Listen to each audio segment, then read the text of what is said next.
That's right. We wanted to talk to meteorologist Jeff Hood, who is from the National Weather Service in Little Rock, Arkansas. Thank you very much for joining us, Jeff.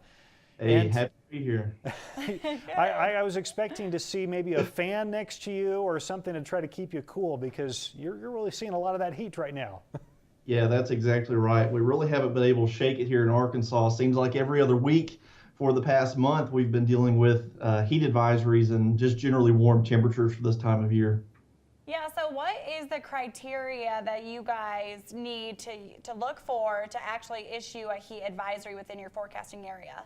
For much of the state of Arkansas, our criteria for a heat advisory is 105 degrees on those heat index values. So pretty standard across the board. 105 is really when temperatures start to feel like they become dangerous out there. So that's our local criteria here for much of Arkansas.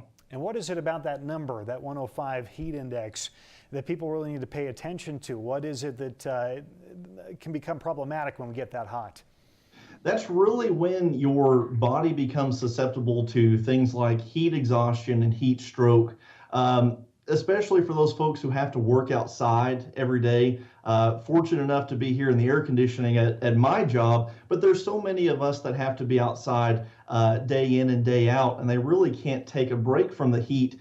And so usually, summertime conditions are bearable, but occasionally, especially in July and early into August, when we see this ridge of high pressure in place and those humidity values creep up, that's when we see 105 degree heat index values become more of a concern. We can make it between 100 and 105, but as far as the human body and when we really start to become vulnerable to heat, 105 degrees is a good criteria for something like that. Yeah, so what is some safety tips that you guys tell people that if you are in a heat advisory, this is the precautions that you should take before you head outside?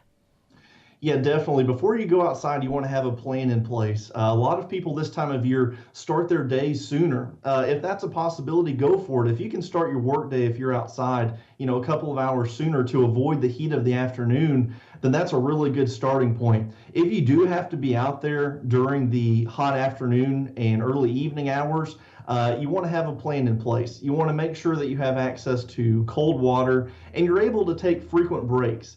If you can do that in the air conditioning, then that would be ideal. But for those who don't have access to that, at least make sure you have access to some kind of shade where you can get out of the sun for at least a short period of time, frequently throughout the afternoon and evening hours.